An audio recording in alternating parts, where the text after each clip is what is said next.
what is the reason why sometimes the cure is delayed, or it doesn't happen, or it doesn't come? Somebody might be, I read Surah Al-Fatiha this many times and it never worked for me. Some people might be like, I did the dua, I did all of this which you're mentioning to me, never worked for me. He's answering the question of the questioner who said, I tried all of these means and it never worked. Shaykh is telling him, this is why it doesn't work. I'll explain it quickly for you guys. The Shaykh is going to mention it anyways, but just for quick. A sword that's sharp, can it cut someone? But what about if you give it to a 2-month-old child? Can he cut you with a sword? No. Is there anything wrong with the sword? Can the sword cut? Sah? So the question here is the cutting based on the sharpness of the sword, or is it the person who cuts you with it? If the sword in and within itself is sharp. So that's where it goes back to. There's nothing wrong with the dua. There's nothing wrong with the Quran. It's the person who's doing it.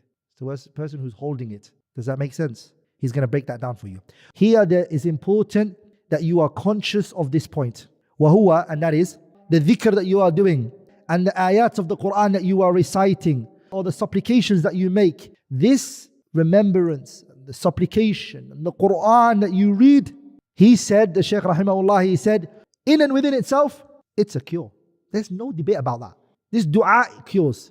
This ayat in the Quran, it cures. This remembrance helps, and it's a cure. There's no question about that. Put that aside. So what's the problem? Walakin, but it requires a place. It requires the place to accept it. I've got a seed. This seed, it can grow. If it's a seed of a watermelon, it can grow a watermelon. But if I try to plant it in a land, or earth, that doesn't accept it, would it work? I put it under a rock and I leave it there on the pavement under a rock. And I said, inshallah, I'm going to get a watermelon from this. Would it work? تستدعي قبول المحل. It requires a place that's going to accept it. So that's important. Number one. Okay. The first thing it needs what?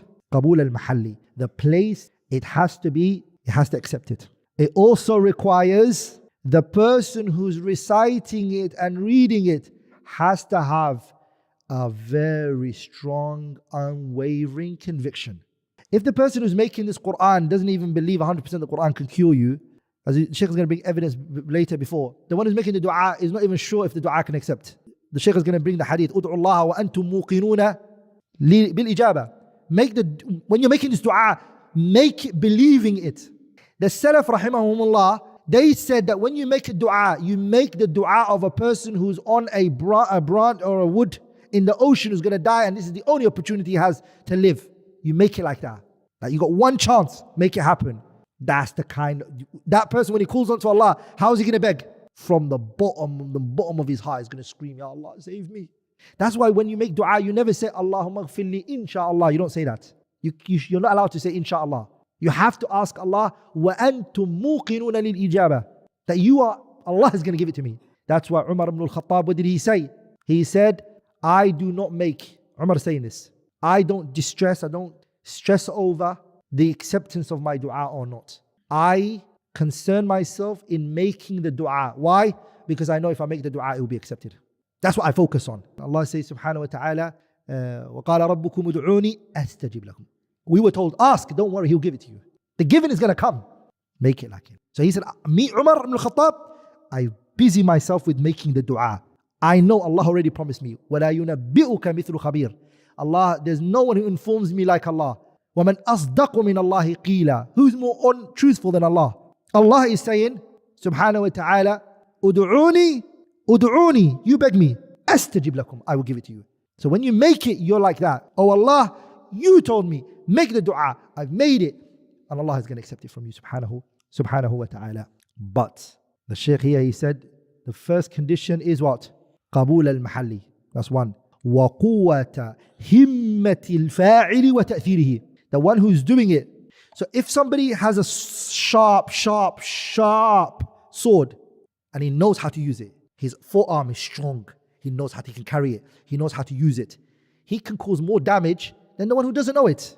But that doesn't mean the sword is not bad, or the sword is good or bad. It's nothing to do with the sword. Someone gives you one of the latest state-of-the-art sniper guns. And they say, shoot that thing over there. If you don't know how to use it, you have to think the wind. Even when the person who's shooting it, I've never shot in my life, so don't look at me and think this guy knows what he's talking about. I've never shot. Not even in my dreams. In my dreams, I'm always the guy running away. But I'm talking about, I've seen it. They talk about that the person who's the sniper has to take a breath in and not breathe. Because that also affects, especially the distance if it's very far. We're all together, brothers. That gun can cause damage. It can cut a distance very, very far. There's nothing wrong with this gun. It's just that, do you know how to use it? Are you able to use it? That's exactly when it comes to the dua, the adhkar. Does that make sense, brothers? Today, is this opening up for you? Whenever the cure is delayed, whenever the cure is absent and it's not there, it goes back to what? The weakness of the person who's doing it. He's not able to affect you with his sword. He's not able to affect, even you can do that with everything. Somebody has a lot of vocabulary at his disposal. What is he able to do? He's able to convince somebody for something. True or false? He's eloquent. He can sell a sand to an Arab. He's eloquent. He knows what he's doing. Now, that another guy has those same vocabulary at his disposal, but he can't utilize it.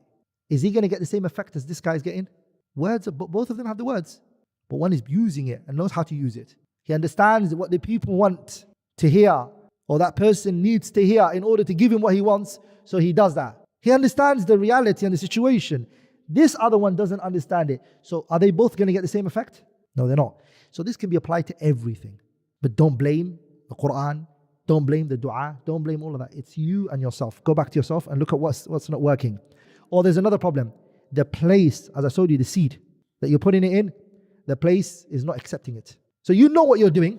You know how to, mashallah, water it. You've done that. You've done your part. But the place is not accepting it. That's another one. Or there is a preventative factor that's stopping this issue. For example, a man gets married, he's intimate with his wife. There's a preventative factor. She has a condition. Does it mean that marriage and intimacy doesn't work? It works. Of course it works. There's a preventative factor that's stopping this from taking effect to have a child. That's the same way when it comes to the dua. Eating haram, as the Shaykh is going to bring later, is a preventative factor of why your dua will not be accepted. So you've just learned there are reasons why the dua doesn't get accepted. Number one, the person. Number two is the place. Number three is a preventative factor. Those three is why there is a takhalluf in the shifa, in the cure, in the acceptance. Is everybody with me so far? So the person you're making dua for, or the thing that you're asking for. You're saying, oh Allah, give me prophecy. The thing that you're trying to apply it to is not allowed. The dua is a du'a'un batil. You're saying, oh Allah, make me a woman is saying, oh Allah, make me a man. Or a man is saying, oh Allah, make me a woman. Or a person is saying, oh Allah, make me a prophet. Those are things that, it's a mahal. And we all together, that's a problem. The dua won't be accepted. Of course it won't be accepted. Allah has already told us that he's what? Nobody's going to be a prophet after Nabi like Muhammad. A man came to the Prophet. He said, Ya Rasulullah. He had a condition with his stomach. The Prophet said, Isqihi asalan. Go give him honey. The man came back and he said, Ya Rasulullah, I've given my brother I gave him the honey and it's not working. He goes, go back and give him the honey. He went and he gave him back the honey. He came back and said, Rasulullah, nothing. Go give him honey.